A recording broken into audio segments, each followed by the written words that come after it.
முருகா சரணம். அனைவருக்கும் வணக்கங்க. இன்றைய பதிவு சரவண பவ மந்திரத்தை எப்படி சொன்னால் என்ன பலன் என்று தெரிந்து கொள்ளலாம் வாங்க. நான் முருகனை மந்திரம் சொல்லி வழிபட எனக்கு நேரம் இல்லையே என்று வருத்தப்படுபவர்கள் இந்த மந்திரம் சொன்னால் போதுமானது. கஷ்டமான இந்த மந்திரமும் தேவையில்லை. இந்த 6 எழுத்து மந்திரமே போதுமானது. இந்த 6 எழுத்தை எப்படி மாற்றி சொன்னால் என்ன பலன் கிடைக்கும் என்பதை பற்றி பார்க்கலாம் வாங்க. உங்கள் தேவை எதுவோ அதற்குண்டான மந்திரத்தை தேர்ந்தெடுத்து ஜெபிக்கவும்.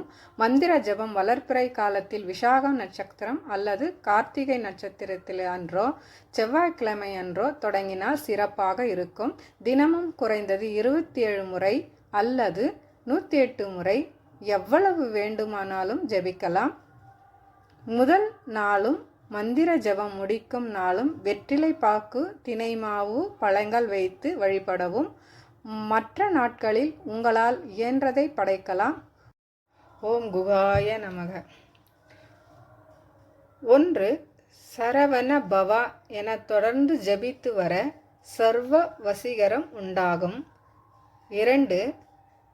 ரவண பவச என தொடர்ந்து ஜபித்து வர செல்வம், செல்வாக்குடன் கூடிய நல்வாழ்வு உண்டாகும்.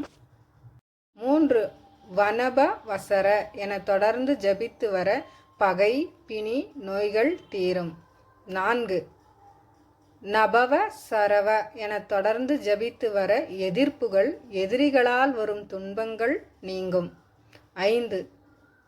பவ சரவண என தொடர்ந்து ஜபித்து வர உலகத்து உயிர்கள் யாவும் மனிதர்கள் முதல் ஜீவ 5கள் வரை நன்மை விரும்பும் இந்த மந்திரத்தை தினமும் கூறி முருகன் அருளை பெறுங்கள் என்று இத்துடன் இந்த பதிவை முடித்து கொள்கிறேங்க. வணக்கங்க.